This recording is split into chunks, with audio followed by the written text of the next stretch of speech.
Hi everybody, heading upstairs here in the barn, and I want to answer a question that I've been asked to clarify the issue of no hope for the hardened heart. What exactly did I mean by that? Because one study I said about, am I too wicked to be saved? And I said if you can go like that, as long as you have breath, you can be saved. But then another time I said that if you cross the line, if your heart is hardened, then you can't be saved. Okay, well, some people got confused. A lot of people understood what I meant, but for the ones that are confused, I'll try to clarify. Okay, when somebody has a hardened heart, and I've met a few, okay, very rare, extremely rare to find them, but I have seen a few people that their heart was definitely hardened. These people, there's a certain calmness about their condition. They're there and they're basically saying, I can't get saved. And you say, well, no, friend, let me tell you. And they say, well, you can say whatever you want, but I know I can't get saved. They're not upset at all. It's just they accept it. And people that are distraught and I don't know what's wrong with me. Am I genuinely saved? And I need to know for sure. I want to know if I'm saved. And those people are a different category altogether. That's not the mark of a hardened heart. All right, that is the mark of somebody who is struggling with sin, and they have to get some things worked out. And today, in this day and age, there are people.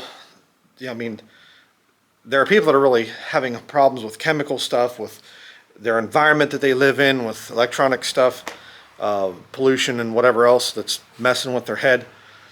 There's a lot of things there. Okay, but I just literally was thinking about the old hymn.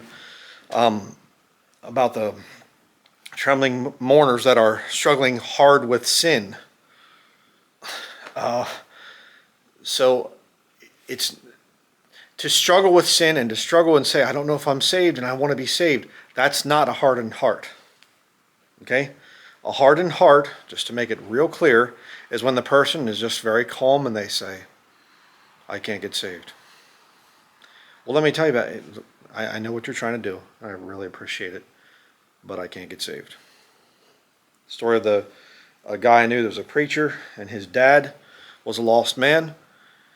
And his dad, he took him through the gospel. He's sitting there, his dad just had a quadruple bypass heart surgery, and his son's there, and he said, Dad, you need to be saved. And he said, yeah, I know that's what you say. And he said, do you understand that Jesus died for your sins and everything? And he said, I understand that that's what the Bible teaches.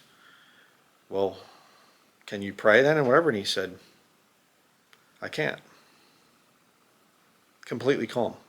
He wasn't weeping and crying and, I need to be saved, I want to be saved. No, just, I can't.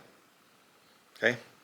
So let me just clarify that, because I know that there are people out there that I've met that really are struggling hard with sin, and they want to be saved, and they want to have assurance of salvation. All right? And if you're doing that, if you are struggling and wanting to be saved, then your heart is not hardened. If you have gotten to the place where, however it works, God reveals it to you or something like that, where you just simply say, I know where I'm going, and you have a calmness about it. I've seen it. It's very eerie. I've seen it only a handful of times in my many years of being saved and in ministry.